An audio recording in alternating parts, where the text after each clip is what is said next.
ಪ್ರಮೋದ್ ಮಧ್ವರಾಜ್ ಮಾಡುವ ನಮಸ್ಕಾರಗಳು. ಇತ್ತೀಚೆಗೆ ಮಾಧ್ಯಮದಲ್ಲಿ ಮತ್ತು ವಿಶೇಷವಾಗಿ ಸಾಮಾಜಿಕ ಜಾಲತಾಣದಲ್ಲಿ ನನ್ನ ಬಗ್ಗೆ ಕೆಲವೊಂದು ತಪ್ಪು ಅಭಿಪ್ರಾಯಗಳನ್ನು ಪ್ರಚಾರಪಡಿಸುವ ಅಥವಾ ಅಪಪ್ರಚಾರಪಡಿಸುವಂಥ ಒಂದು ಪ್ರಯತ್ನ ನಡೆಯುತ್ತಿದೆ. ನಾನು ಭಾರತೀಯ ಜನತಾ ಪಕ್ಷವನ್ನು ಸೇರಿರ್ತಕ್ಕಂಥದ್ದು ಕೇವಲ ದೇಶ ಮತ್ತು ಜನತೆಯ ಸೇವೆ ಮಾಡಲಿಕ್ಕೋಸ್ಕರ ವಿನಃ ಅಧಿಕಾರವನ್ನು ಪಡೆದು ಅದನ್ನು ದುರ್ಬಳಕೆ ಮಾಡಿ ಹಣ ಸಂಪಾದನೆ ಮಾಡಬೇಕೆಂತಕ್ಕಂಥ ದುರುದ್ದೇಶದಿಂದ ನಾನು ಜನಸೇವೆ ವೃತ್ತಿಯಲ್ಲಿ ಇರುವವನಲ್ಲ.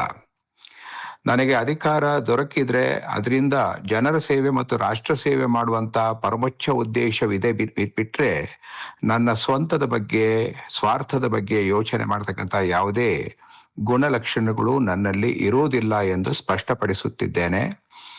ಭಾರತೀಯ ಜನತಾ ಪಕ್ಷ ನನ್ನ ಸೇವೆಯನ್ನ ಸೂಕ್ತ ಸಮಯದಲ್ಲಿ ಸೂಕ್ತ ರೀತಿಯಲ್ಲಿ ಬಳಕೆ ಮಾಡುತ್ತದೆ ಅಂತಕ್ಕಂಥ ಪೂರ್ಣ ವಿಶ್ವಾಸ ನನಗಿದೆ. ಕಾಂಗ್ರೆಸ್ ಪಕ್ಷವನ್ನ ಸಂಪರ್ಕಿಸುವ ಅಥವಾ ಅದರ ಬಾಗಿಲನ್ನು ಬಡಿಯುವಂತ ಬರಗಾಲ ಖಂಡಿತವಾಗಿಯೂ ನನಗೆ ಬಂದಿಲ್ಲ ಎಂಬುದನ್ನ ನಾನು ಸ್ಪಷ್ಟವಾಗಿ ತಿಳಿಸ್ಲಿಕ್ಕೆ ಇಚ್ಛಿಸುತ್ತೇನೆ.